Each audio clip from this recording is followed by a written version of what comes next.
First of all, I think it's brilliant. And I think that if we were living in a linear world, in other words, where one event follows the next logically, you're absolutely right. I don't think we'll ever get to the 2024 election. I think things are going to implode in Washington before then.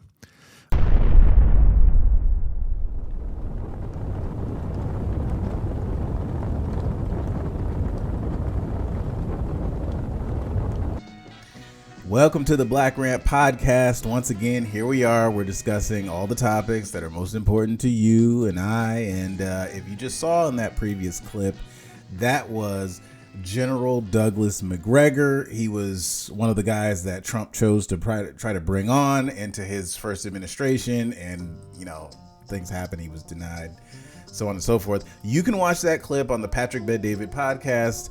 Excellent podcast. The hosts, the guests are getting so much better every single time I watch it. And we will talk about another guest that they had on there in the next clip, but let's just focus on this right now. This is the 4th of July podcast, and this is being broken up into segments so I can do it a little bit more efficiently and effectively. I wanted to talk about this clip more specifically because what this gentleman says, General Douglas MacGregor, I want to say MacArthur. I keep wanting to say MacArthur, but that's not him. It's a totally different guy.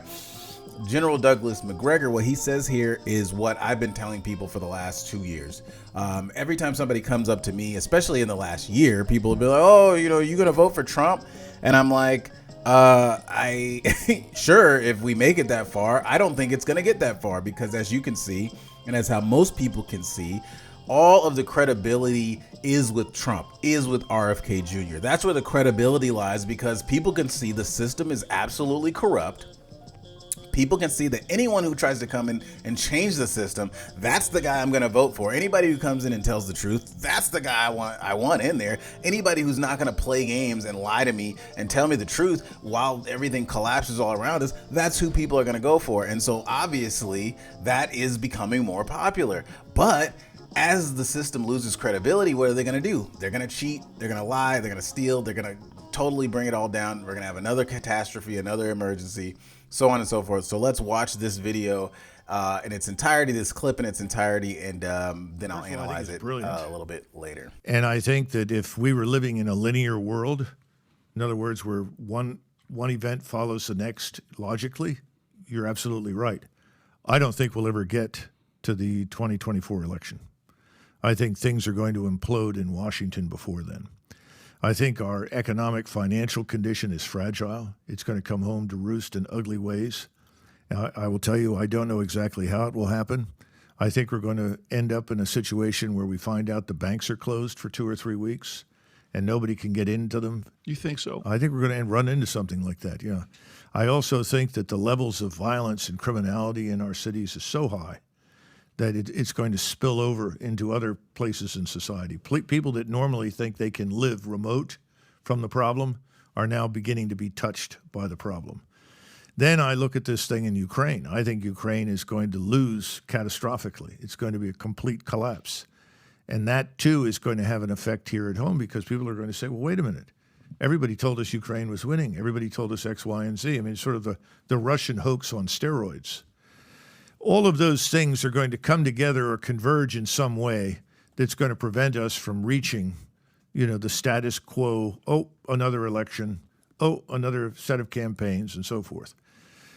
So what you're saying, to me, is eminently plausible because I don't think Biden will make it through the year. I think he'll be gone. And I think everybody knows that this person, Kamala Harris, lacks the ability under any circumstances to be president of the United States. When you say gone, you mean passing away because of his age or merely being incapable and finally being, what is that? What do they call it? 25th Amendment or whatever it is? Shuffled off the stage. I think they'll save face, though. They'll do it in a way to save face. Exactly. Sure. I think that's what you're Patrick, speaking of, right? Yeah. I think what Patrick wrote is accurate. Something like that will happen. And then the search begins, and Newsom is the logical candidate for them. He's presiding over California, which is their poster child for the future of America. If you want to know what the Democrats want America to become, look at California. How deeply in debt is California? What's the state of affairs in that country of its own? It's a catastrophe. Everyone who can leave that has any talent, ability, or understanding is leaving. Businesses are leaving. No one wants to be there. So what are you going to end up with? A very small minority of very wealthy people and millions of poor people, most of whom don't even consider themselves to be Americans. So that's the dream world for the left, California. Yeah. I don't think we'll tolerate that. So I don't think it'll ever get that far on the national level. Now, I could be wrong, but I don't think we're that complacent. I also know that you get revolutionary change when people can't eat, when the supply chains break down and you can't deliver food, when they can't afford to buy the food, when they can't afford to buy the gasoline. These things are the catalysts for real change. And everyone's betting that the left in charge in Washington can keep all of this going without any interruption.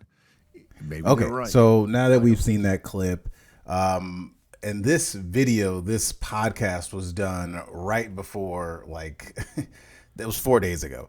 So it was literally right before everything started popping off in France. And I will tell you this is so key. This guy knows what he's talking about. Everything he said on the podcast was essentially truthful.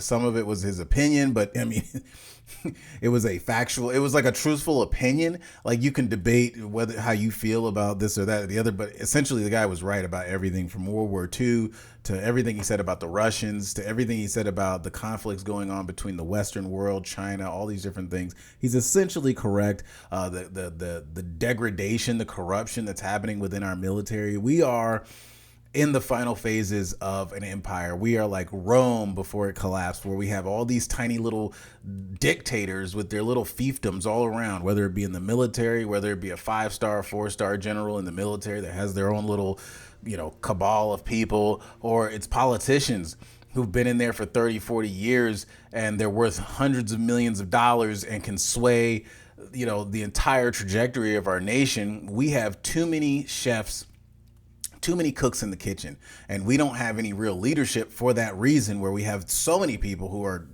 half of them are deranged, half of them are out of their minds and have elitist attitudes and hate our guts as citizenry, to be quite honest. And then you have the other half of them who aren't really like the worst people on the planet, who are into all types of evil things, but they've been corrupted. They're essentially evil because they don't stand up against evil, and they're no good to us either. And that's most of the Republican establishment. That's most of the people that are involved over there on that side, and they're not fighting for our country. So we have no leadership really fighting on behalf of the ideals and the principles of this country, the ideals and the principles of freedom. And essentially we are being overrun by corporatism, by corporate talking points, corporate propaganda that is leading us astray and asunder, and it's being programmed into the minds of our young people, into children, and it's trying to produce the next generation of people who will be absolute slaves and serfs to this corporate system that will try to continue to live on without us, without the human ingenuity, without the lifeblood of creativity that comes from being human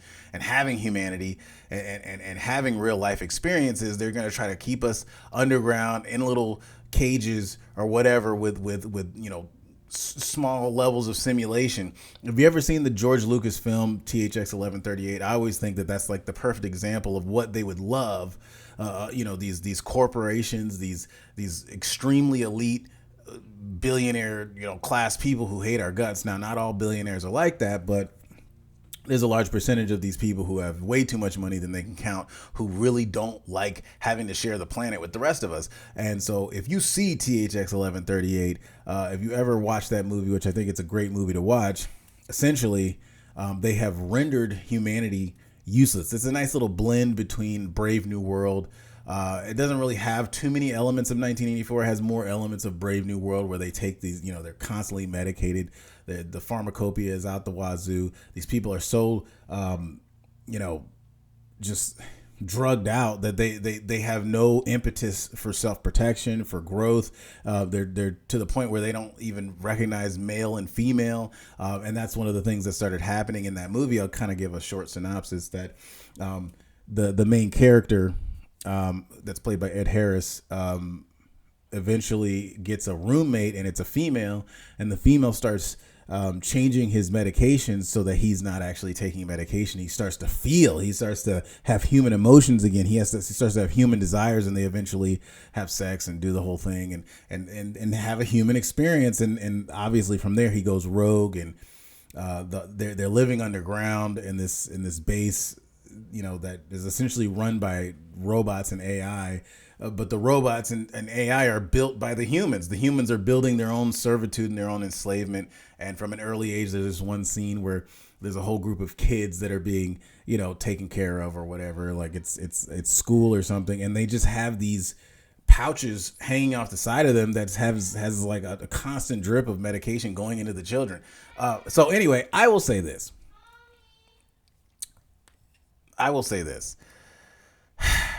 We are facing. This is looking like this is the 4th of July podcast. This is the broadcast on 4th of July. This might be the last 4th of July that you could actually celebrate and feel like there's an essence of Americanism in it. Obviously, we're having a resurgence of people understanding the importance of this country, the importance of the ideals of this country. But if you look over to what's going on in France, that is so. It's very, very real for what could happen in this country, right? They have been in Europe importing people for decades into that country with really no plan of action, putting them on welfare and then hoping that somehow it'll all work out. And it's working out, but it's working out to the detriment.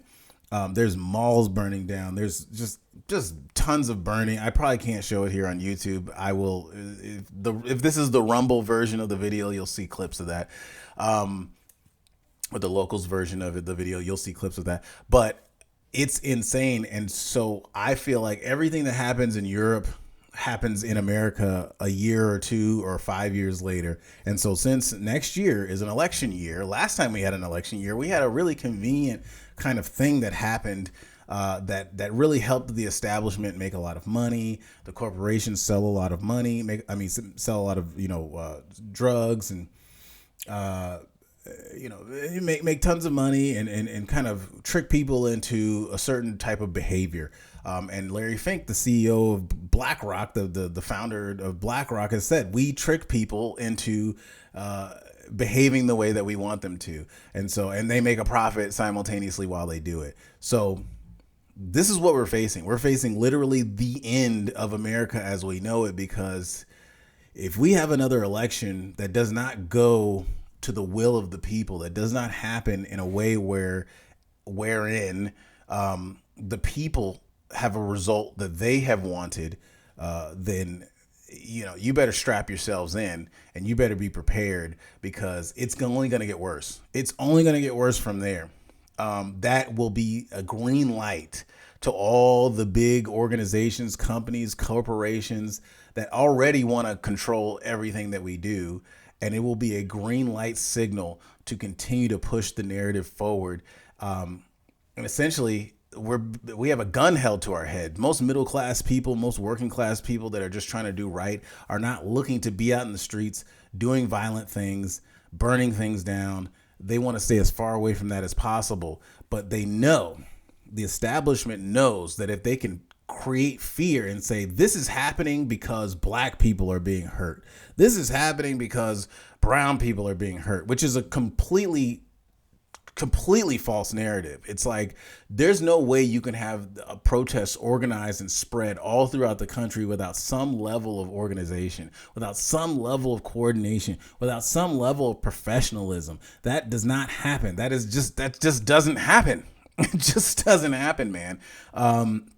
Especially where you start burning down entire skyscrapers. I saw a video with a skyscraper on fire. It's like they're burning down malls. That does not happen. Okay. Yeah, you might have, a couple of protests popping up in many different cities without a whole lot of coordination, but not the same exact type of thing. This burning on a high level. What kind of, how much stuff you need to create that level of arson where you're burning a whole skyscraper, and it's happening all throughout France and it's spreading to Switzerland. And so we've already seen it in 2020 when they had the George Floyd riots, the George Floyd we already saw that is something that can happen.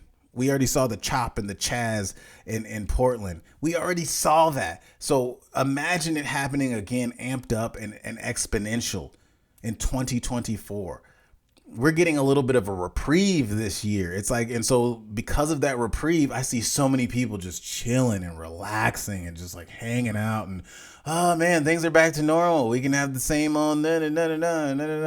I do not believe that. I don't feel that way. I feel like this is the beginning of the end or the beginning of something new. That's what my spidey senses are telling me. I'm tingling right now. I just see it. When you see, and so as a man, nothing is more humbling and more grounding than seeing 200 military age men between 20 and 30, between 18 and 30, getting out of a van, a moving truck, and just running around shouting and acting like gorillas and at the top of their lungs, all wearing all black, and shouting all types of stuff that they're going to, burn stuff down. There's nothing more humbling than that, because if you have a family to protect, you understand, it doesn't take but a fraction of that group to kill you in the streets for you to be in the street and be dead. Like, all they got to do is 3 or 4 guys to stomp your brains in and you're dead in the street. That's all that it takes. And so,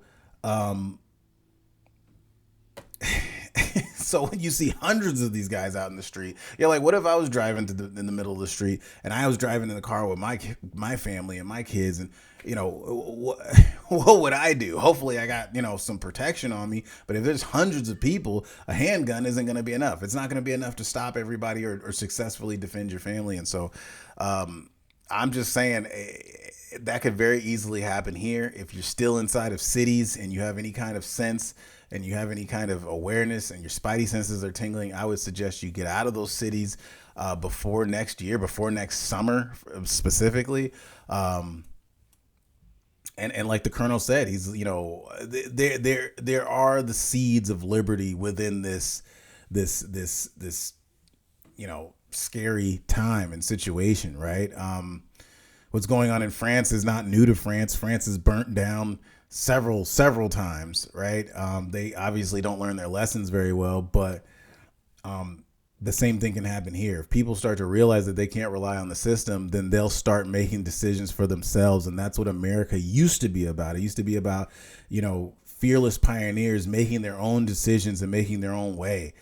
We only started to believe in this collectivist ideal post World War II. It's not even the fiction that was created about the Civil War didn't exist after the Civil War, obviously, because the media didn't exist in the same way. Once the media started to exist, which is a post World War II creation. I mean, obviously the media existed before, but it wasn't the same. It didn't serve the establishment in the same way. It served individual companies. It served local areas. Now it completely serves the system, and it has for several decades. And so the narrative around the Civil War, the narrative around slavery, the narrative around America's roots has now become this ideal of collectivism, where all white people believed exactly the same thing. No, they all behaved the exact same way, and they still do to this day. And that's why black people were treated the way they were treated, which is absolutely insane, because no group absolutely believes and behaves the exact same way. I believe that if you actually look at the statistics of who actually owned slaves, and then you look at the culture, and you do a little bit of research and history and digging, obviously racism existed. It was terrible. It resulted in violence. Racism exists now, but how often does it actually result in violence? Totally different.